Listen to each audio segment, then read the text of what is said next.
The following program is powered by Ride the Wave Media. Introducing the best podcast in Utah, Radio Daybreak. Here are your hosts, Just Plain and Bex. Yes, here we go. It's Valentine's Day. We're back right here. Bex, this is going to be fun. It's going to be a great show right here. I'm so excited. I got my hearts on and my pink. Where's yours? You know me. I just have black, gray, white, but I do have the Radio Daybreak merch shirt on. RadioDaybreak.com is up and going. The merch link, is the merch link working yet? Or is it still? It's not on yet. No, it's to be announced coming soon. Oh, man, that's awesome. I can't wait. So be on the lookout for the merch. Radio Daybreak merch is on the way. But Bex, the big story right now. I know it's Valentine's Day, but the big story is still the Super Bowl. Did you watch this game? Did you see it? T-Swizz made it. Tay-Tay was there. No, not even a problem. Looking great in all black, man. Yes. Had her number on, representing. I loved it. I thought the game was amazing. Like, they went to overtime. We had our guy, Nick Ferguson, there. Nick Ferguson, let me tell you about what this guy did. He's amazing. He went to the Super Bowl for Radio Row. Not the game itself. He went to all the stuff around it. Yeah. He flew out at about 8 o'clock in the morning on Sunday, game day, because if you're in the media, you're not going to the game. You get the hell out of there before the craziness happens. So he got out of there, flew back to Denver, got hit up by Fox News and friends to come back to Vegas to do a Super Bowl recap. So he hopped back on a plane 12 hours later and was on TV at 4 a.m. and was back on a plane at 8 a.m. that morning to go back to Denver. Ferg, if anybody can do it, that man can. I got a picture of him on the set. There's a picture of him on the set. I'll have to send it out and post it, but there's a picture of him on the set of Fox and Friends, and his face, like, he looks so damn tired. I felt bad for him, but he did amazing on there.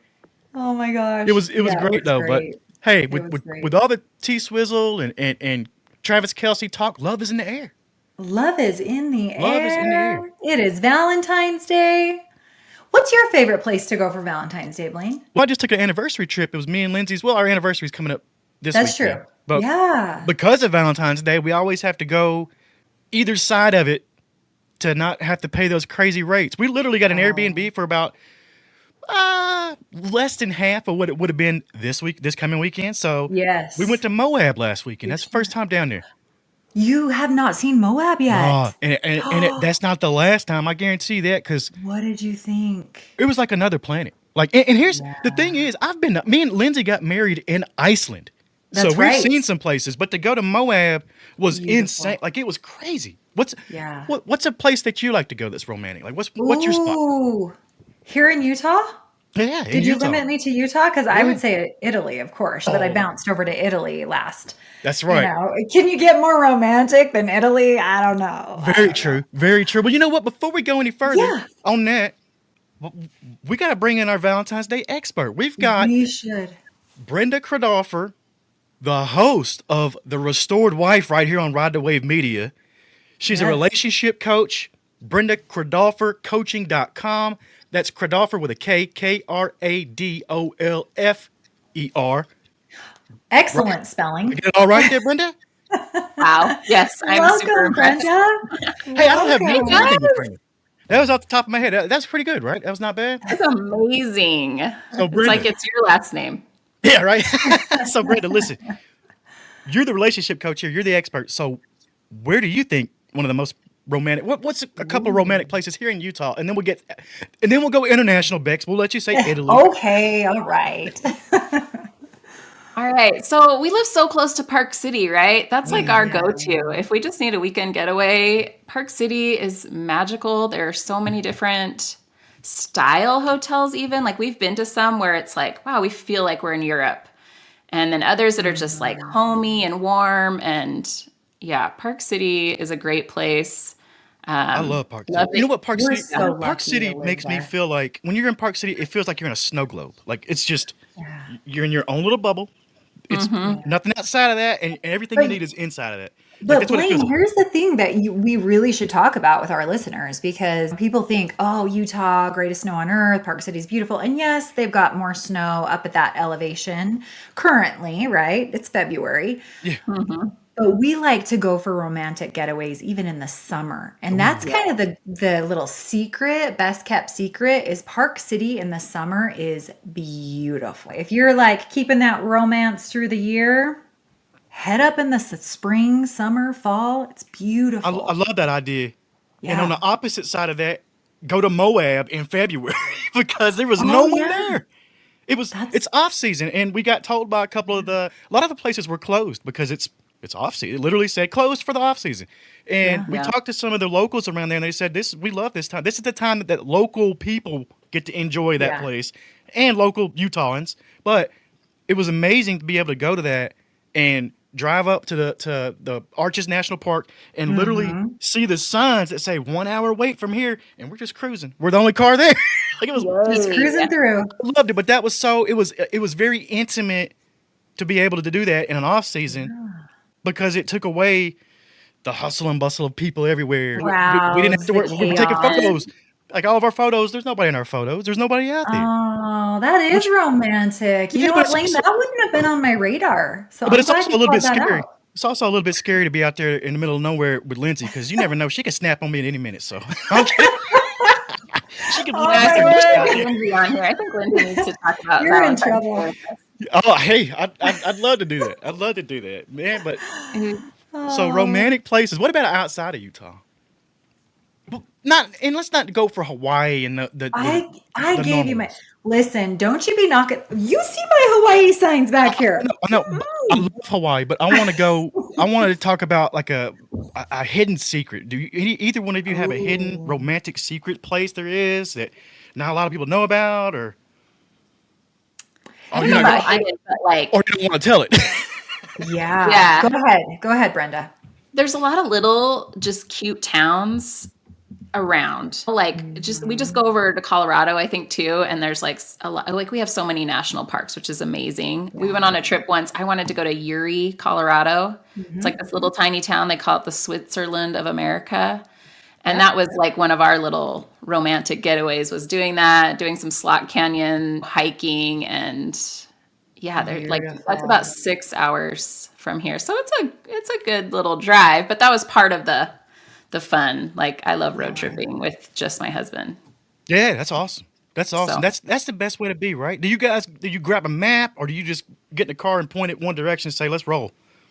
Ooh, I like doing that too. We're always looking for food places. It's like who has good food, and then we'll just find some place and we'll just make a day trip out of it, or a weekend trip out of it.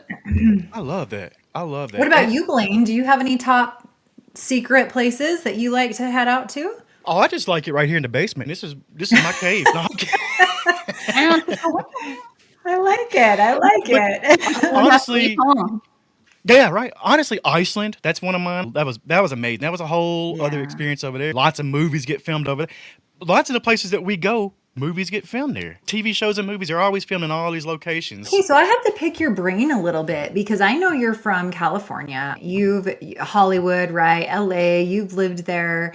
I hear that there are some beautiful places in California, Monterey being one. I haven't had the chance to visit Monterey yet, which is surprising that I haven't just ran over there because it's not very far from one of our investment properties. But there's some places, right, in California. There's got to be. Oh, man. You know what? One of the most fun trips you could make, romantic drives, like Brenda said, getting in the car and doing a road trip with your husband or your significant other, is driving up Pacific Coast Highway.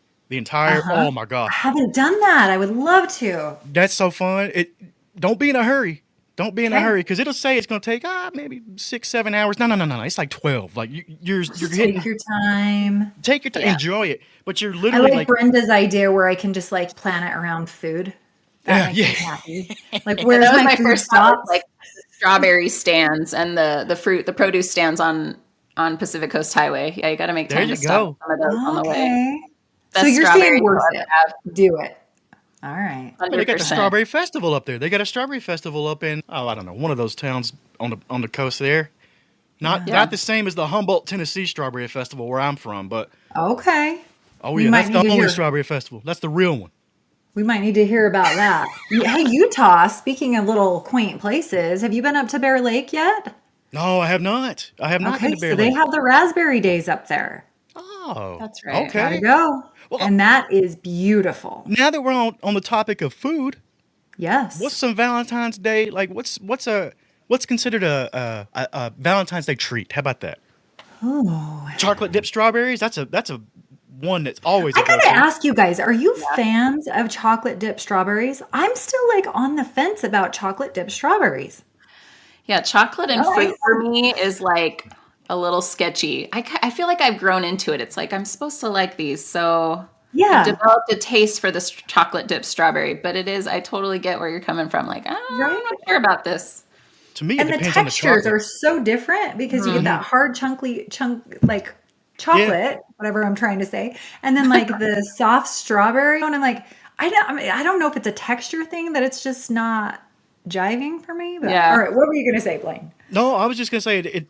To me, it depends on what kind of chocolate it is. Like that's a big thing. Yeah, But it is weird that two things that taste so good has a little bit of a stigma about wanting to put them together. Like it is, right? Like that's fun. I Kind of I fun. think they're beautiful, and I'm with you, Brenda. Like you like want to love them, but then I'm Mhm. like, okay, but I think it's a texture thing. I don't know. I don't know. I could just be. What do you guys think? Let's hear from our listeners. Let Yeah, us know tell what us. you think about Tell us. them.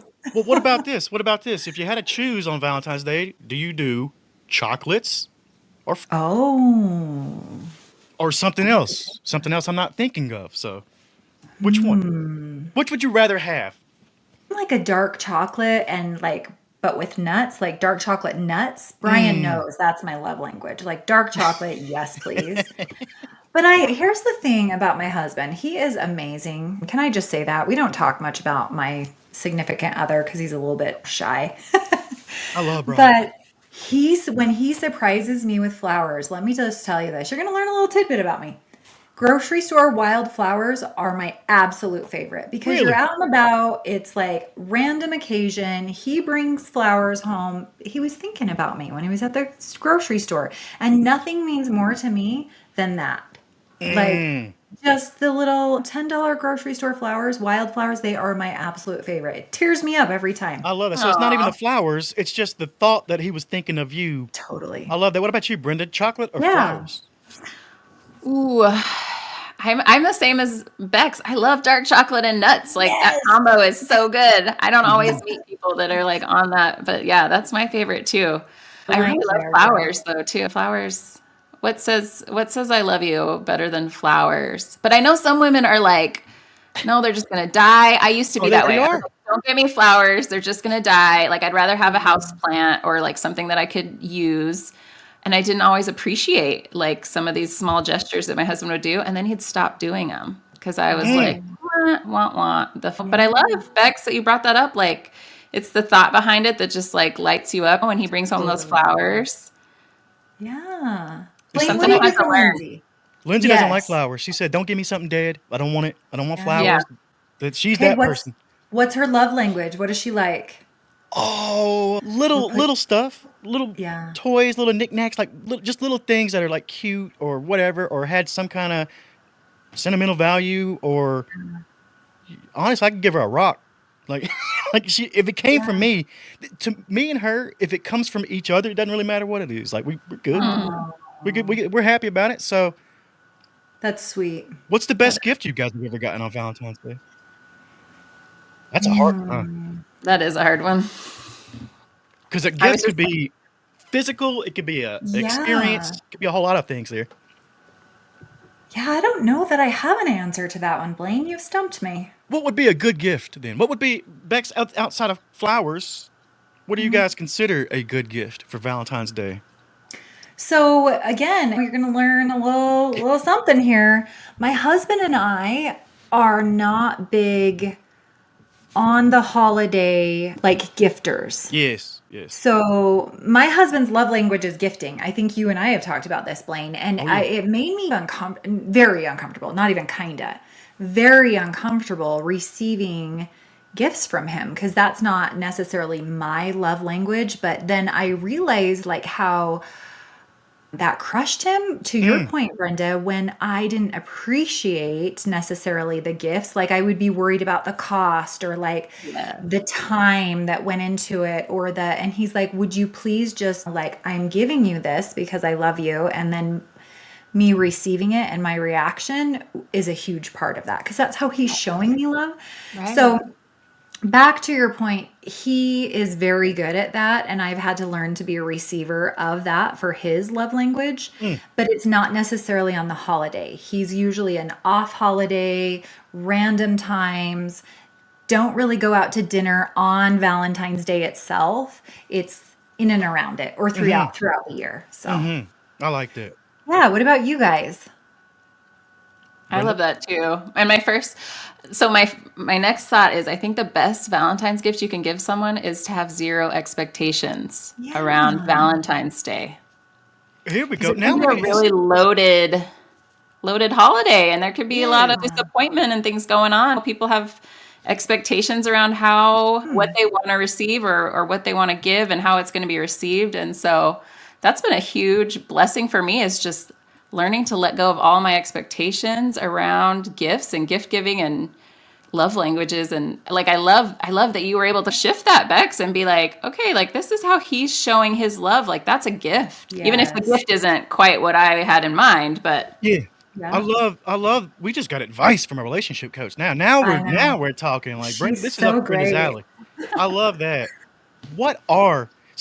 Are there a set amount of love languages out there, Brenda? Or is it 4 or 5 or like, what are they? What are some common ones that we could be on the lookout for? Oh gosh, I think everybody has, I think there's lots more than probably that are even in the book of the 5 love languages. They say 5, right? And I think the trick is though, to really know yourself. And I know a lot of people will read that book and they'll know what their love language is, and then they'll create an expectation around their spouse. So like, read this book, start doing this different, and really get into this like controlling space where then maybe you're even pushing your spouse away. And that's not what we want, right? We're trying to connect. Like that's really what we all want. We want to connect, but it can get dicey when the tools or the things that are out there can create expectations that then hurt the intimacy and connection in your relationship. You're talking about the 5 love languages, the book by Gary Chapman. Is that correct? That's that's the one. So if you read that book, take some advice from it, but just don't expect it, right? Is that what you're like? Don't have those expectations because you might be disappointed. It's that old saying of, don't expect much and you'll be more excited when it happens. I like that thought. Yeah. But you can also you can have dreams and visions and things that you want. I think for me, that was really important to learn how to just know what I want and how I receive love. That's just good information for me to have. And I can then share that. But then that crucial piece, that hard piece, I think, is letting go of the outcome. Like maybe I tell my husband, this is how I need to be loved. And it doesn't always happen that way. And I get to choose, do I want to let that crush the connection, or do I want to, choose to look at it a little differently or find other ways that I know that he's showing his love for me and really focus on those instead. I love that. I love that. And I think for us, it was communicating, right? So communicating through that piece. So we all are our backgrounds and our experiences, which bring into perspective where we're at and how we view the world, right? So I was raised by a single mom who struggled for money. And so when my husband was gifting me, especially when we were first dating, that made me really uncomfortable because I had a very highly in tune sense of what things cost, and you only ask for what you need versus what you want. And so some of those things that were ingrained at such a young age, it really triggered something in me that was so uncomfortable from a very young age. And so it's recognizing that. But I think a big piece that you said is communication around that. We were able to communicate through that. And mine is acts of service. So I was doing all of these acts of service for him to show my love. And maybe he likes to hear words of affirmation, right? And quality time. And so it's communicating, I think, resolves a lot of those things, right? Oh, I'm feeling disappointed because I don't get X, Y, or Z in this relationship. No, they're doing the things. It just may not be aligned with what you were having that expectation. So I love what you were saying about that, Brenda. And I'm sure you can say that in a more clinical way. So Brenda, so how other than the communication part and just straight asking your partner, hey, what's your love language? How do you figure out the love language? How do you pick up on those signals? Ooh. Oh, gosh. That's a hard question, Blaine. How do I pick up on those signals? And how do I do it without trying to control something that's not in my control? Yeah. So for me, like I can only control myself. I can only like really know myself. So it's really like getting in touch more with myself. Like, so I love what Beck said, like, hey, I recognize that this is coming up from childhood. Like I had these limiting beliefs around money and we talked through that and it sounds like you were able to your husband about that and identify it. And then it wasn't him getting in the way. Yeah. I know we get in our own ways. Thinking it's our spouse that is just not showing up the way that we think they should. And so yeah, no, it was totally about me and those limiting beliefs. Yeah. That's amazing that you were able to see that. Cause I think for me and for a lot of us, we just don't even see what's going on under the surface, you know? Yeah. But yeah, I think for me, it's just really important for me to know what I need and what I want and be able to express that. And then really just receive what comes to me, what comes my way. With no expectations. Right. Yeah. And so I want to throw this out here, like Brenda, because this is what I hear, and I know that this is all about Love Day, but this is something that I hear often, girls' night out or what have you, where women or men, your partner, like, if you loved me, you would just know. If you loved me, you would do the dishes. How do you not see that the dishes need to be put in the dishwasher or the house needs to be cleaned? If you loved me, I don't want to have to explain myself and just you would know. Right. So what would you say to that? I'm sure you've seen that in your coaching too. Yeah. Oh gosh. And I did that too. That was like my MO. Like, if you loved me, you would do these things. You would just know what needed to be done. And yeah, that's something I love to talk about with my clients and in my workshops. And like, how do you get what you want while still letting go of another person that has their own autonomy and their own way of doing things and their own way that they grew up too. I love what you do as a relationship coach because you've also got the thing called the preventative. Yeah. Right? Like you can be in the best relationship ever, but you could still come see you and get something out of it because it's preventative for problems in the future. So you're trying to basically, that's it. It's figure out what's going to be wrong before it happens. That's what it sounds like to me. And I love that. Like everybody needs that to me. Why would you not? Like why scary stuff that can happen and like not saying that like we're all doomed, we're not, right? But like I think that's how I really came into it too. And I discovered that there was a lot of stuff that I needed to turn around for me, but I didn't know that going into it. It was kind of like, okay, these people are dealing with some really difficult things and they've turned their relationships around and made them even better. So there's got to be something there. So I think like if you already are in a really good relationship, like you feel pretty good about it, but there's some things that come up, like you might just be missing a piece or two or like a different perspective. That was really true for me. Do you think most relationships can be saved? I do. I think a lot more relationships can be saved than we give credit for. Because that divorce, what's that divorce stat? It's like what? Crazy. It's 50% or something? Over 50%, yeah. You think that could be lower if people just maybe communicated more, huh? I do think it could be lower, but you do have to have the right tools because like there's a lot of well-meaning, really good sounding relationship advice out there that actually could do more damage. Like never go to bed angry, for example. That's another way of saying fight until 4 a.m. until you're tired and exhausted and nobody can think straight and everybody's hurt, you know? So like, I don't know. Do we keep that up or like, I think there's other ways around it too. And there's a lot of relationship advice out there that falls into that category. Like it sounds really good, but it's not maybe not the right fit for a woman or for a couple's circumstance. Yeah, I liked it because that don't go to bed angry. I never understood that. It's like, well then, like you said, you keep fighting, you get more tired, you end up saying things you shouldn't have, and you regret later, one way or the other. And that could just divide and just drive even deeper wedge. Oh, absolutely. You don't forget that when you wake up. But yeah, I'll put us out there. Me and Lindsay, we had an argument the other night, and guess what? Yeah. We said. No, we're done tonight. Go to bed. We need sleep. That was it. We need sleep. We woke up. But that was it. Handle this. Let's sleep.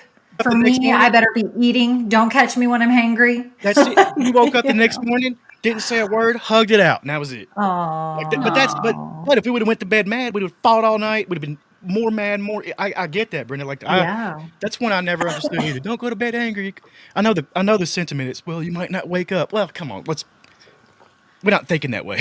Like maybe we can work through these. Like, let's work it out. But yeah, when you're tired and nothing good will happen when you're beaten down already, and then you're beating each other down. Like that's mental, emotional, physical. All of that's taking its toll. So I love that you put that out there.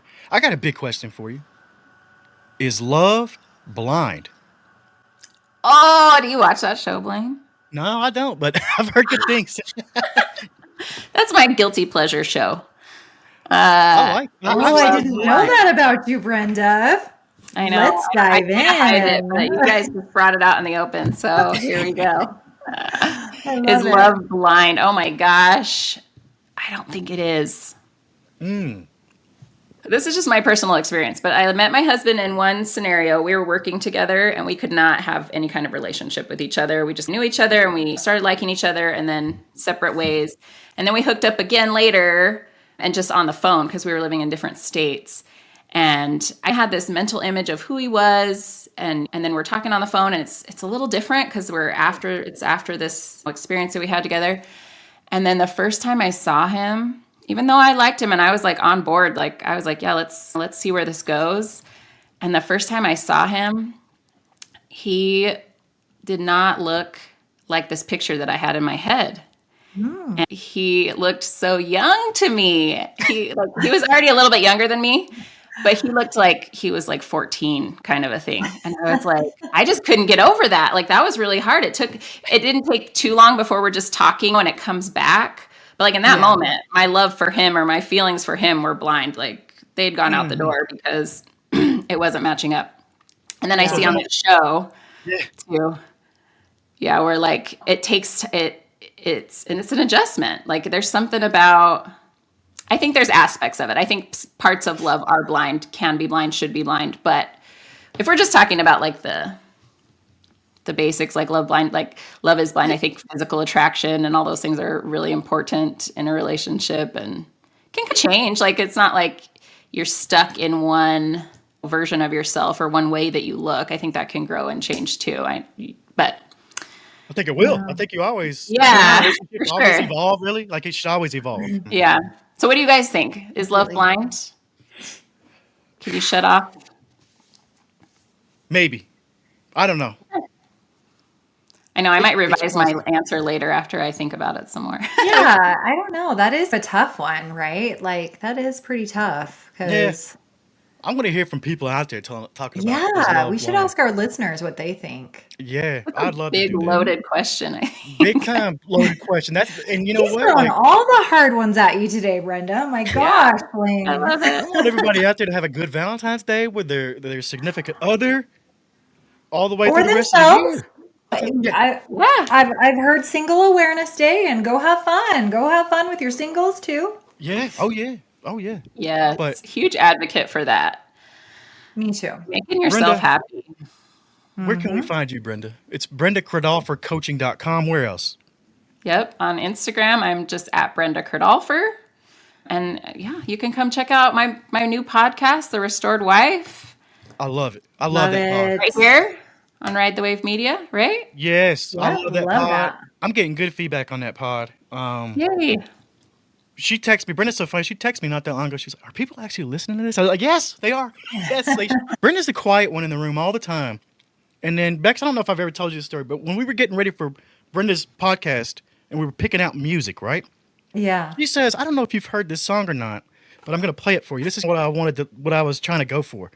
And she hits play and ding, ding, ding, ding, ding, ding, ding, ding. Snoop Dogg and Dr. Dre, Still Dre comes on. And I'm like, I start cracking up. I thought Brenda was playing a prank on me. Was she not? No, she wasn't playing a prank. That's what she wanted. But I love how she said that. I don't know if you've ever heard this song. Like, I didn't know who these guys were. Like, I've been to Dr. You're Dre's like, house. I've worked with them. I've DJ'd with Snoop. Like, I know these guys. But it was That's hilarious. awesome, Brenda. Okay, I need to dig deeper. You and I got to go to lunch sometime. She's a gangster. I think Brenda's an OG in there. Brenda should rebrand yourself to the love gangster. I think that's what you should be. The love LG, baby. I love it. Yeah, let's do that. We could do some episodes on being the love gangster. That'd be fun. I love it. Well, look, we're gonna let Brenda get out of here, but we got a couple announcements. We've got the Daybreak Business Community lunch is at Ma's Pizza for every Wednesday, 1:00 for the rest of the month. Yep. Agency, Sawyer and Kaylee are coming for the Daybreak Business Community February 22nd for a workshop on making websites, basically getting your brand together. And there's also one more event. Daybreak Treasures Boutique is hosting Heart Smart Art. It's Courtney Pearl. It's her emotional intelligence workshop for kids and parents. That's a really cool event that Courtney's been doing there for the kids. It helps them express their artistic creativity and all that kind of stuff. I believe that one is at Biscott's. Mm-hmm. It is? Correct. It is. Yeah. Yep. Yeah, there's a couple of announcements for you, so we'll have those up for you. Make sure you check out some of that stuff. Make sure you go to BrendaKradolferCoaching.com. We'll have the link in the show notes. Bex, what you got for us? What are we doing next week? You covered it, friend. That is all we have. And then we will announce when our merch is available on our website. So stay tuned. Are we doing a real estate show next week? Are we going to talk to R5 Homes? R5 Homes. We're going to be talking to them next week. Super cool product. Nothing like that anywhere else in the state of Utah that I'm aware of. Oh, no way. So stay tuned for that. It is awesome. We went down there, and I'm not a real estate expert, but I had a good time. It's a cool concept. Be here next week to hear that interview and that conversation with R5 Homes. Once again, thank you, Brenda, for joining us for this Valentine's Day special. Now let's go have a meal. Let's go find our significant other. No. We don't do it on Valentine's Day. We have to wait till tomorrow or the next day so we can get the 75% off candy. Hey, I'm on a budget. I'm a baller on a budget, so that's what I like. Thank you, guys. Go have fun. I love it.